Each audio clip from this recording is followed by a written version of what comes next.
வணக்கம் அருணண்ணா. வணக்கம்.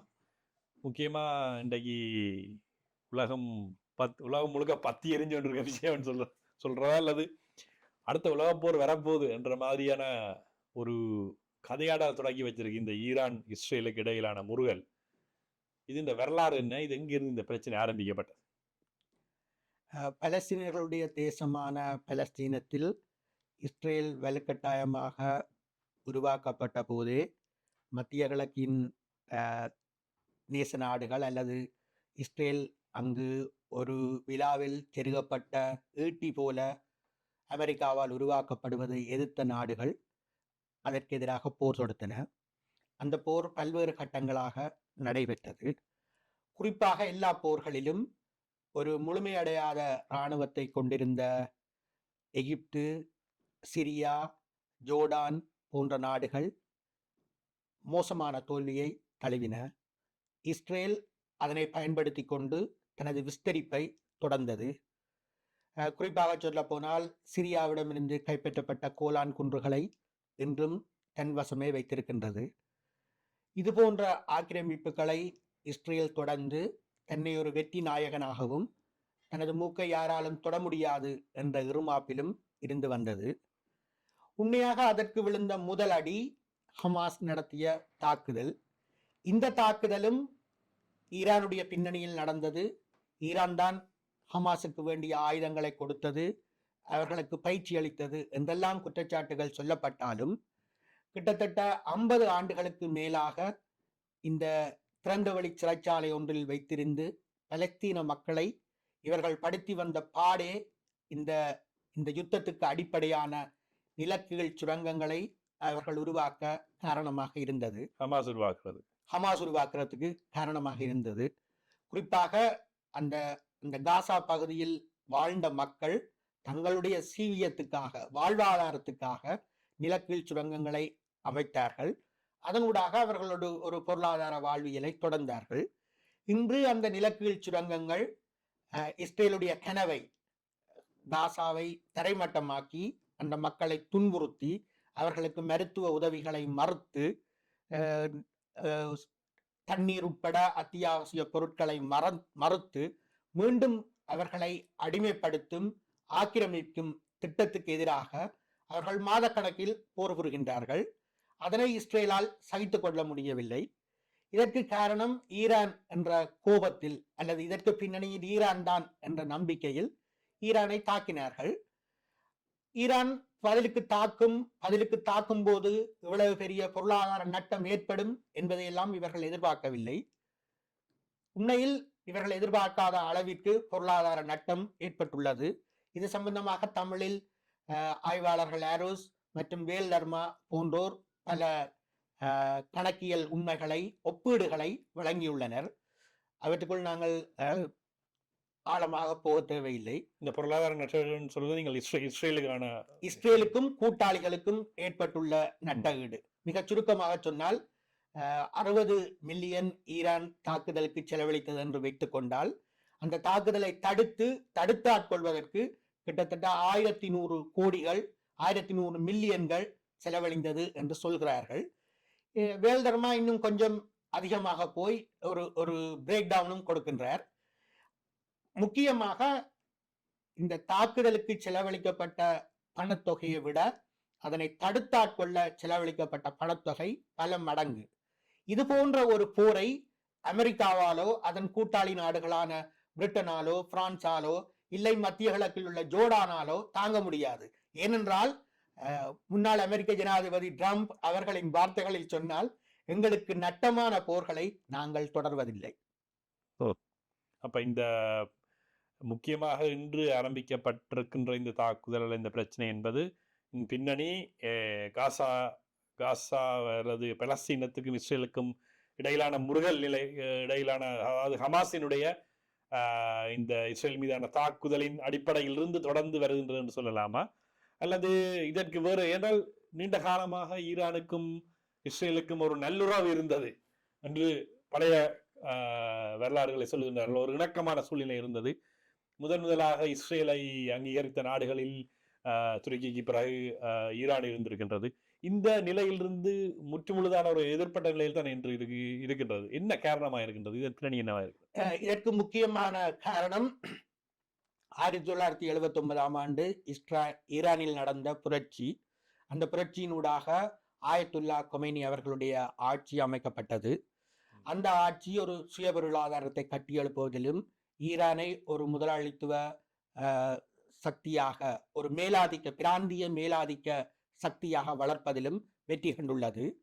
79க்கு முதல் அங்கிருந்த மயிலாசனத்தில் குந்தியிருந்த மன்னர் ஷா காலத்தில் அது அமெரிக்கா போடு தாளம் என்றால் என்ன வகையில் ஆடுவது என்று கேட்கும் ஒரு பொம்மை ஆட்சி தான் அங்கு இருந்தது. அந்த பொம்மை ஆட்சி அமெரிக்காவின் சேவகனாக இருந்தது. அதனால் மத்திய கிழக்கில் அமெரிக்காவால் நிறுவப்பட்ட சேவகனான இஸ்ரேலுக்கும் ஏற்கனவே அங்கு காலூன்றி இருந்த மன்னராட்சி வழியில் வந்த சேவகனான ஈரானுக்கும் 79 வரையில் நல்லுறவு இருந்தது. பின்பு ஈரான் அந்த பிராந்தியத்தின் மேலாதிக்க சக்தியாக வருவதனை தடுக்கவே எங்கள் உறவர்களால் அங்குல் சதாம் என்று அழைக்கப்படும் ஈராக்கிய தலைவருக்கும் ஈரானுக்கும் ஒரு சண்டையை ஏற்படுத்தி விட்டார்கள். அது ஒரு கிட்டத்தட்ட நீண்ட காலம், கிட்டத்தட்ட 10 ஆண்டுகள் நடந்த மத்திய கிழக்கு யுத்தம் என்று அழைக்கப்பட்டது. இதனால் ஈராக்கும் பலவீனப்பட்டது, ஈரானும் பலவீனப்பட்டது. அதன் பின்பு இன்றைய நிகழ்ச்சி நிரலில் பழைய வரலாறுகளில் ஏற்பட்டுள்ள அனுபவங்களை கற்றுக்கொண்டு, குறிப்பாக 1953 வரைக்கும் இஸ்ரேலில் ஒரு வலுவான கம்யூனிஸ்ட் கட்சி இருந்தது. அவர்கள் தோழர் ஸ்டாலினுடைய பதாகைகளை தாங்கிக் கொண்டு ஊர்வலம் வந்தார்கள். அதன் பின்பு ரஷ்யா சமூக ஏகாதிபத்தியமாக சீரழிந்து விட்ட ரஷ்யா கடைபிடித்த அணுகுமுறையால் ஆயுத விற்பனைக்கும் இதர வியாபாரங்களுக்கும் செக்கோஸ்லோவாக்கியாக ஊடாக எகிப்து போன்ற நாடுகளுக்கு ஆயுதம் வழங்குவதில் அவர்கள் கையாண்ட வழிமுறைகள் ஊடாக நவீன ஆயுதங்களின் சந்தையாக, அமெரிக்காவின் ஏஜெண்டாகவும் நவீன ஆயுதங்களின் பரிச்சார்த்த நிலையமாகவும் விளங்கிய இஸ்ரேல் இந்த தோழமை நாடுகளை, இஸ்ரேல் அங்கு உருவாவதை தடுத்து நிறுத்த முற்பட்ட சிரியா, ஜோர்டான், எகிப்து போன்ற நாடுகளுக்கு எதிராக இஸ்ரேல் பெருவெற்றிகளை பெற்றது. இப்போது சூழல் அவ்வாறு இல்லை. இப்போதுள்ள உலக நிலைமையும் அவ்வாறு இல்லை. ரஷ்யா தன்னை ஒரு சர்வாதிகார முதலாளித்துவமாக நிலைநாட்டி கொண்டுள்ளது. அது தனது வளங்களை வைத்துக்கொண்டு உலக வியாபாரத்தில் ஒரு பெரும் பங்கை பிடித்து வைத்துள்ளது. குறிப்பாக ஆயுத வியாபாரத்தில் அமெரிக்கா முன்னணியில் இருந்தாலும், கிட்டத்தட்ட 40% கட்டுப்படுத்தினாலும் 10% மேல் கட்டுப்படுத்தும் வாய்ப்பையும் சக்தியையும் ரஷ்யா பெற்றிருக்கின்றது. மேலும் ஐரோப்பிய நாடுகளுக்கும் அமெரிக்காவுக்கும், நேட்டோவில் அங்கம் வகித்தாலும் அமெரிக்க ஏகாதிபத்தியத்திற்கும் பிற ஏகாதிபத்திய நாடுகளுக்கும் இடையே முரண்கள் உள்ளது. ஐரோப்பிய ஏகாதிபத்திய நாடுகள் ரஷ்யாவுக்கு வழங்கப்பட்டு வரும் பங்கை எதிர்க்கின்றன. ஏன் இந்த மாடு மேய்க்கும் பயல்களுக்கு அதிக லாபம் கொடுக்கின்றீர்கள் என்று அமெரிக்காவை திட்டுகின்றனர். அமெரிக்கா, நீங்கள் நேட்டோவில் அங்கம் வகிக்கின்றீர்களே தவிர அதற்கான பங்கு பணத்தை தருகின்றீர்கள் இல்லை என்று பதிலுக்கு திட்டிக் கொண்டிருக்கின்றனர். மேலும் அமெரிக்காவில் ஆட்சி மாற்றங்கள் ஏற்படும் போது, குறிப்பாக ட்ரம்ப் ஆட்சி மாற்றத்துக்கு வந்த போதும் சரி, அல்லது பல்வேறு ஐரோப்பிய தேர்தல்களிலும் சரி, புட்டினுடைய பணம், ரஷ்யாவினுடைய பெட்டகம் திறந்து மூடப்பட்டது.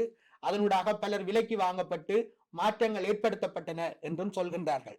ஆக இப்போதுள்ள உலக போட்டியானது முன்புள்ளது போல 53 வரைக்கும் தோழர் ஸ்டாலின் தலைமையில் நடாத்தப்பட்ட ஒரு முற்போக்கு பிற்போக்கு யுத்தமோ, அல்லது 79 வரைக்கும் தோழர் மாவோ தலைமையில் நடத்தப்பட்ட முற்போக்கு பிற்போக்கு யுத்தமோ அல்ல.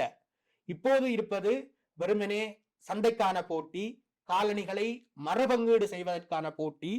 அதில் ரஷ்யாவும் சீனாவும் தாங்கள் சளைத்தவர்கள் அல்ல என்பதனை, குறிப்பாக அண்மையில் நடந்த ஆப்பிரிக்காவின் தென்முனையில் நடந்த மேற்கு ஆப்பிரிக்க நாடுகளான முன்னாள் பிரெஞ்சு காலனிகளில் நடந்த இராணுவ புரட்சிகளில் தங்களை நிரூபித்துள்ளனர்.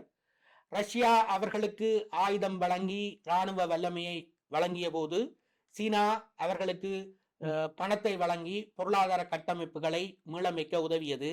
இதனால் சீற்றமடைந்த பிரான்ஸ் தனது 2000 வீரர்களை, இராணுவ வீரர்களை உக்ரைன் களத்துக்கு அனுப்பியுள்ளது. அதுபோல எங்களது நாடும் இப்பொழுது மிதமிஞ்சியுள்ள இராணுவ வீரர்களை திருட்டுத்தனமாக ரஷ்யாவுக்கு அனுப்பி அவர்களை கட்டாய போர் வீரர்களாக மாற்றியுள்ளது. முக்கியமாக ரஷ்யா யுக்ரைன் மீதான ஒரு படையெடுப்பு ஒரு பக்கம் இருக்கின்றது. பலஸ்தீனத்திற்கும் இஸ்ரேலுக்குமான இஸ்ரேல் பலஸ்தீனத்தின் மீதான தாக்குதல் தொடர்ச்சியாக நடைபெற்றுக் கொண்டிருக்கின்றது. இன்னும் மோசமடைந்து கொண்டிருக்கின்றது சொல்லலாம்.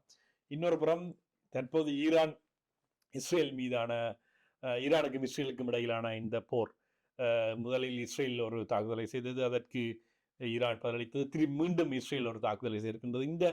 இந்த பிரச்சனைகளை பார்க்கும் பொழுது இது ஒரு பெரிய ஒரு கன்ஃப்ளிக்ட், ஒரு உலக போர் மீண்டும் வந்துவிடுமா என்ற கேள்வியை முன்வைக்கின்றது இல்லையா? இதில் எவ்வளவு உண்மை இருக்கின்றது, அல்ல அதற்கான சாத்தியக்கூறுகள் இருக்கின்றனவா? உண்மையாக உலக போருக்கான சாத்தியக்கூறுகள் இல்லை என்றுதான் கூற வேண்டும். ஏனென்றால் உக்ரைன் போரானது கிட்டத்தட்ட ரஷ்யாவினுடைய உலக பொருளாதார பங்கு பாத்திரத்தை குறைப்பதற்காக உக்ரைன் என்ற ஒரு போர்க்கருவியை உருவாக்கி, உக்ரைனில் தங்களுக்கு விருப்பப்பட்ட ஒரு நகைச்சுவை நடிகரை ஆட்சிக்கு கொண்டு வந்து அந்த வடிவேலு ஊடாக ஒரு போரை உருவாக்கி அந்த போருக்கு ஆதரவளிப்பதன் ஊடாக ரஷ்யாவை பலவீனப்படுத்தலாம் என்பது இந்த நேட்டோ நாடுகளின் திட்டமாக இருந்தது. ஆனால் அந்த திட்டத்திற்கு ஆதரவு வழங்கிய போலந்து போன்ற அண்டை நாடுகள் தானியத்துக்காக ஆயுதம் என்ற திட்டத்தை கைவிட்டு கிட்டத்தட்ட 6 மாதங்களுக்கு மேல் ஆகின்றது. மேலும் இந்த குறிப்பாக அமெரிக்கா மீண்டும் மீண்டும் பல்வேறு எதிர்ப்புகளுக்கிடையில் ஆயுதம் மற்றும் பொருளாதார உதவிகளை பன்னூறு மில்லியன்களாக வழங்கி வந்த போதிலும் அந்த போரில் உக்ரைன் தனது பிராந்தியங்களை இழந்து உக்ரைனியர்கள் நாட்டை விட்டு ஓடி இது போன்ற ஒரு தோல்வி நிலையைத்தான் அவர்கள் சந்தித்துக் கொண்டிருக்கிறார்கள். குறிப்பாக இந்த போருக்கான மைய காரணமாக 90களில் உக்ரைன் சோவியத் யூனியனிலிருந்து தேசிய இனங்களின் சுயநிர்ணய கோட்பாட்டை பிரயோகித்து பிரிந்து சென்ற போது செய்து கொள்ளப்பட்ட ஒப்பந்தத்தில் இருந்த ஷரத்துக்களான செவஸ்டோபோல் துறைமுகத்தை ரஷ்யா பாவிப்பதற்கான உடன்பாடு மற்றும் நேட்டோவில் சேரக்கூடாது என்ற நிபந்தனை போன்றவற்றை மீறியதே உண்மையான காரணங்களாகும். இதனால் அந்த பிராந்தியத்தில் உள்ள நாடுகளில் பல ரஷ்யாவை ஆதரிக்கின்றன. அந்த பிராந்தியத்தில் உள்ள மக்களும் இந்த போரை, புட்டின் ஒரு சர்வாதிகாரி, புட்டின் ஒரு சோசியலிச லக்குகள் இல்லாதவர் என்றெல்லாம் தெரிந்த போதும் அவரை ஆதரிப்பதற்கு காரணம் இது நெப்போலியன் காலம் போல அல்லது ஹிட்லர் காலம் போல மீண்டும் ஒரு ஐரோப்பிய நாடுகளின் கொள்ளை முயற்சி. இந்த கொள்ளை முயற்சியிலிருந்து எங்களது பிராந்தியத்தை காப்பாற்ற வேண்டுமானால் நாங்கள் புட்டினின் பின்னால் நிற்க வேண்டும் என்றே அவர்கள் விரும்புகின்றனர். அதற்கும் மேலாக இந்த குறிப்பிட்ட இஸ்ரேல் ஈரான் அண்மைய முறுகலில் ஈரான் இஸ்ரேலை திருப்பி தாக்க முதல் அமெரிக்க ஜனாதிபதி புடின் சீன தலைவரை அழைத்து நீங்கள் இதனை தடுத்து விடுங்கள் என்று கேட்டதாக சொல்லப்படுகிறது. அதற்கு சீன அதிபர், நீங்கள் சிரியாவில் உள்ள தூதரகம் மீது இஸ்ரேல் தாக்குதல் நடத்திய போது அதனை நீங்கள் கண்டிக்க கூட இல்லை, ஆகவே நாங்கள் இதில் உதவி செய்ய முடியாது என்று சொல்லிவிட்டார். மேலும் டேவிட் கெமரூன் போன்ற இங்கிலாந்து வெளியுறவு அமைச்சர் போன்றவர்கள் நடத்தும் பிரச்சாரங்கள் கிட்டத்தட்ட ஒரு சொட்டுக்கு கூட மனிதாபிமானம் அல்லது மனித அவலத்தை பிரதிபலிப்பதாக இல்லை. வெறுமனே என்ன செய்தாலும் நாங்கள் இஸ்ரேலை காப்பாற்றுவோம். முன்னாள் பிரதமர், இப்போது வெளியுறவு அமைச்சர். அது விதமான ஒரு சர்வதேச யுத்த நியமங்களுக்கு, சர்வதேச சட்டங்களுக்கு முரணான ஒரு ஆதரவை இஸ்ரேலுக்கு வழங்கி வருகின்றனர். ஆனால் இஸ்ரேல் இந்த ஆதரவை வைத்துக் கொண்டு என்ன சாதித்தது என்றால் அது மிக மோசமான தோல்வியைத்தான் வழக்கத்துக்கு மாறாக இந்த முறை சந்தித்து வருகின்றது. ஆனால் ஈரானின் தாக்குதலை பெருமளவு முறியடித்து விட்டது என்று இஸ்ரேல் கூறுகிறது. யுக்ரைன் மீதான படையெடுப்பின் போது ரஷ்யா படைகளை அங்கிருந்து விரட்டி விட்டோம் என்று உக்ரைனுடைய பிரச்சாரம் இருக்கின்றது. மேற்கத்தை ஊடகங்களும் தான் கூறுகின்றது. அப்போ பார்க்க போனால் ரஷ்யாவிற்கும் ஈரானுக்கும் ஒரு பெரிய அந்த சக்சஸ்ஃபுல் அந்த தாக்குதல்கள் பெருசாக வெற்றியடையவில்லை என்று தானே தெரிகின்றது என்று மேலத்திய ஊடகங்கள் பறைசாற்றி கொண்டிருக்கின்றன. ஆனால் உண்மையான நிகழ்வுகளின்படி ஈரானுடைய தாக்குதல்களை தடுத்து நிறுத்த இஸ்ரேலால் தனிய முடியவில்லை. இஸ்ரேல் தன்னுடைய உதவிக்கு அமெரிக்கா, பிரிட்டன், பிரான்ஸ், ஜோர்டான் போன்ற 4 நாடுகளை அழைத்தது. அந்த 4 நாடுகளும் துணை நின்றே அந்த தாக்குதலை தடுக்க முடிந்தது. எல்லாவற்றுக்கும் மேலாக இஸ்ரேலில் இருந்து இஸ்ரேலிய மக்கள் வெளியேற துவங்கியுள்ளார்கள். 46% மக்கள் இஸ்ரேலை விட்டு நீங்க சித்தமாக உள்ளார்கள். அதாவது எங்களுடைய ஈழ விடுதலை போராட்ட தலைவர் வேலுப்பிள்ளை பிரபாகரன் அவர்களுடைய வார்த்தைகளில் சொன்னால், வலி அவர்களுக்கு திரும்ப வழங்கப்படுகின்றது. இந்த வலியை அவர்கள் ஒருபோதும் அனுபவித்ததில்லை. தங்களுடைய பிராந்தியம் பாதுகாப்பற்றது.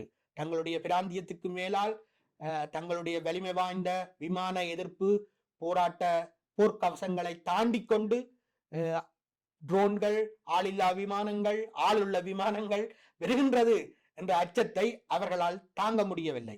மேலும் சொன்னால், சர்வதேசம் எங்கும் பரந்து விரிந்து இருக்கின்ற யூதர்கள் தங்களுடைய வியாபார விஸ்தரிப்புக்கான ஒரு இன்வெஸ்ட்மெண்ட் இடமாக ஒரு தங்களுடைய மிதமிஞ்சிய மூலதனத்தை கொண்டு சென்று மூலதனமிட்டு வளர்க்கத்தான் இஸ்ரேலுக்கு செல்கின்றார்கள். அவ்விதம் செல்பவர்களுக்கு முக்கியமான அடிப்படை பாதுகாப்பு அந்த அந்த அந்த பிராந்தியம் ஒரு பாதுகாப்பான பிராந்தியமாக, தங்களுடைய முதலீட்டை கட்டி காக்கக்கூடிய பிராந்தியமாக, குறைந்த கூலி கிடைக்கக்கூடிய பிராந்தியமாக இருக்க வேண்டும். குறைந்த கூலிக்கு கூட அவர்கள் காசா மக்களைத்தான் தங்கி இருந்தார்கள். அதனை பாவித்துக் கொண்டுதான் இந்த அக்டோபர் 7 தாக்குதலில் ஹமாஸ் தனது ஆளணிகளை, ஆயுதங்களை இஸ்ரேலுக்குள் கொண்டு சேர்த்தது என்றும் சொன்னார்கள். ஆக இது திருடனுக்கு தேள் கொட்டிய கதையாக இருக்கின்றது. இஸ்ரேல் முன்னர் எப்போதும் சந்திக்காத ஒரு மாபெரும் அவமானத்தை தங்களுடைய மூலதன குவிப்புக்கு பிராந்தியங்களை, புதிய புதிய பிராந்தியங்களை மத்திய கிழக்கில் உள்ள மற்ற நாடுகளிடம் இருந்து பறித்து புலம்பெயர் யூத மக்களுக்கு வழங்கி அவர்களை ரத்தின கம்பளம் விரித்து வரவேற்று புதிய வியாபார நிலையங்களை, தொழிற்சாலைகளை நிறுவி வந்த வளர்ச்சி போக்கு இப்போது தடைப்பட்டுள்ளது. அந்த வளர்ச்சிக்கு துணை நின்ற வெளிநாட்டு வர்த்தகர்கள் அல்லது பிரதேசங்களில் குடியிருந்த யூதர்கள் இஸ்ரேலுக்கு போய் குடியேறிய காலம் மாறி அவர்கள் மீண்டும் தங்களுடைய புகலிடங்களுக்கு திரும்ப சித்தமாக உள்ளார்கள். இது இஸ்ரேலுக்கு கிடைத்த ஒரு மிகப்பெரிய ஒரு பின்னடைவாகும். முக்கியமாக இந்த முருகல் நிலை அல்லது இந்த போர்க்கால சூழல் எங்கு போய் முடிய போகின்ற கேள்வி இருக்கின்றது. அத்தோடு இந்த நிலை, இந்த மத்திய கிழக்கு நாடுகளில் ஏற்பட்டிருக்கிற இந்த நிலை ஆசியாவில் எவ்வளவு தாக்கம் செலுத்தப் போகின்றது? இலங்கை, இந்தியா போன்ற நாடுகளில் இது என்ன மாதிரியான தாக்கத்தை செலுத்தப் போகின்றது? ஆசியாவிலும் நிச்சயமாக இது தாக்கத்தை செலுத்தும். ஏனென்றால் ஆசியாவின் மேலாதிக்கத்துக்காக அமெரிக்கா போராடுகின்றது. அந்த போராட்டத்தில் இந்தியாவை கூட ஒரு அளவுக்கு அது தன்னுடைய கைக்குள் போட்டுக்கொண்டது. மோடி அரசு 2014 ஆண்டுக்கு அரசுக்கு வந்த பின்னால் மோடி அரசினுடைய விசுவாச அல்லது அன்புக்குரிய கோர்ப்பரேட் கம்பெனிகளான அதானி, அம்பானி போன்றவை அமெரிக்காவோடு கூடிக்குழவுகின்றன. கொழும்பு துறைமுக முதலீட்டு விவகாரத்தில் கூட அதானிக்கு முதுகெலும்பாக அமெரிக்கா வந்துள்ளது. இன்னும் சொல்ல போனால் எங்களுடைய பிராந்தியத்தின் மிகப்பெரிய இராணுவ தேவைக்கு பிரயோசனப்படக்கூடிய காங்கேசந்துறை துறைமுகம், திருவோணமலை துறைமுகம் போன்றவையும் அதானுடைய கட்டுப்பாட்டுக்குள் வெறும் என்று பேசப்படுகின்றது.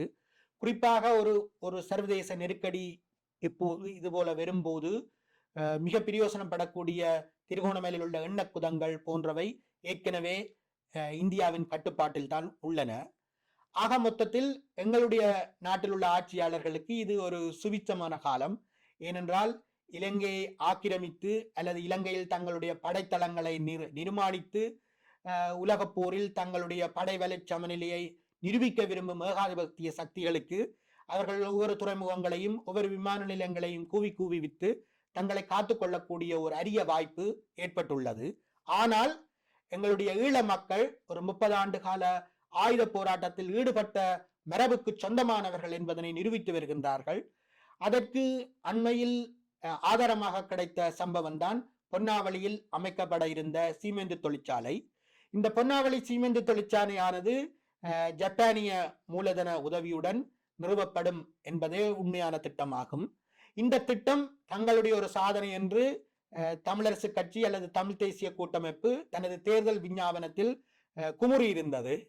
இப்போதும் கிளிநொச்சி பாவு ஸ்ரீதரனுடைய விலக்கையான ஒருவர் தான் அந்த காணிகளை, பொன்னாவளி திட்டத்துக்குரிய காணிகளை அந்த ஜப்பானிய நிறுவனத்துக்கு விற்று பெரும்பணம் சம்பாதித்தார் என்று கூறப்படுகின்றது. பின்னர் அந்த திட்டத்தை அங்குரார்ப்பணம் செய்ய அல்லது தன்னுடைய சாதனையாக காட்ட வேண்டுமோ கௌரவ மீன்வளத்துறை அமைச்சர் டக்ளஸ் தேவானந்தா அவர்கள் ஒரு 6-7 வாகனங்களில் அழைத்து வரப்பட்ட, வேறு காரணங்களுக்காக அழைத்து வரப்பட்ட மக்களுடன் அந்த பிராந்தியத்துக்கு சென்றபோது அவருக்கு கிடைத்த வரவேற்பை நீங்கள் அறிந்திருப்பீர்கள். ஆக மொத்தத்தில் மக்கள் பொன்னாவளியாக இருந்தாலும் சரி, மன்னர் காற்றாடி ஆலை திட்டமாக இருந்தாலும் சரி, அந்நிய நிதி மூலதனம் என்பது தங்களுடைய வேலை வாய்ப்புகளை பறிப்பது, தங்களுடைய வளங்களை சூறையாடி செல்வது, தங்களுடைய எதிர்காலத்தை சீரழிப்பது என்பதில் திண்ணமாக இருக்கின்றார்கள். மேலும் அண்மையில் ஊடறுப்பு நிகழ்ச்சியில் அருஸ் கலந்து கொண்ட போது எங்களுக்கு 4 பில்லியன் இந்தியா தந்தது என்று சொல்கின்றார்கள். ஆனால் வருடா வருடம் இந்த மீன்பிடி ஊடாக, கட்டுப்பாடற்ற மீன்பிடி ஊடாக அல்லது ட்ரோலர் போன்ற மீன் வளங்களை அழிக்கக்கூடிய மீன்பிடி முறைகள் ஊடாக எவ்வளவு மீன் வளத்தை சூறையாடுகின்றார்கள் என்பது பற்றி பேசியிருக்கிறார்கள். அது கிட்டத்தட்ட தந்தது 4 பில்லியன் என்றால் வருடத்துக்கு எடுப்பது 40 பில்லியனை தாண்டும் என்று கூறுகின்றார்கள். மேலும் இந்த கச்சதீவு விவகாரத்தில் கூட, கச்சதீவு எங்களுடைய 1620 போர்த்துகேயர் யாழ்ப்பாண ராச்சியத்தை வீழ்த்தும் வரை அது யாழ்ப்பாணம் மன்னர்களுடைய கட்டுப்பாட்டில் இருந்தது. பின்பு ராமநாத சேதுபதி அவர்களுடைய கொடி பறந்தபோது அவர்களுடைய கட்டுப்பாட்டில் இருந்தது. இப்போது அதனை தேர்தல் காரணங்களுக்காக இந்தியா சொந்தம் கொண்டாடுகின்றது. இது போன்ற விவகாரங்களில் எல்லாம் எங்களுடைய மக்கள் தங்களுடைய விழிப்புணர்வையும், இவ்வாறு ஒரு பிராந்தியத்தில் அக்கறை குவிக்கப்படுகின்றதென்றால் அது இந்த பன்னாட்டு கம்பெனிகளுடைய எண்ணெய் வள தேவை காரணமாகவோ அல்லது எரிவாயு அங்கு இருக்கலாம் என்ற சந்தேகத்தின் காரணமாகவோ ஏற்பட்ட ஒன்று என்று அஞ்சி அந்த இடங்களை கைப்பற்றுவதை எதிர்த்து, அல்லது அந்த இடங்களில் அந்நிய மூலதனம் வந்து குந்துவதை எதிர்த்து போராடுகின்றார்கள். இது ஒரு நம்பிக்கையான ஒரு விடயமாகும். நிச்சயமா தொடர்ச்சியாக இந்த பிரச்சனையை பற்றி பேசலாம், மற்றொரு சந்தர்ப்பத்தில் பேசலாம் என்று இணைந்து கொண்டு உங்களுடன் கருத்துக்களை பயந்து கொண்டமைக்கு நன்றி. நன்றி, வாய்ப்புக்கு நன்றி. Thank you.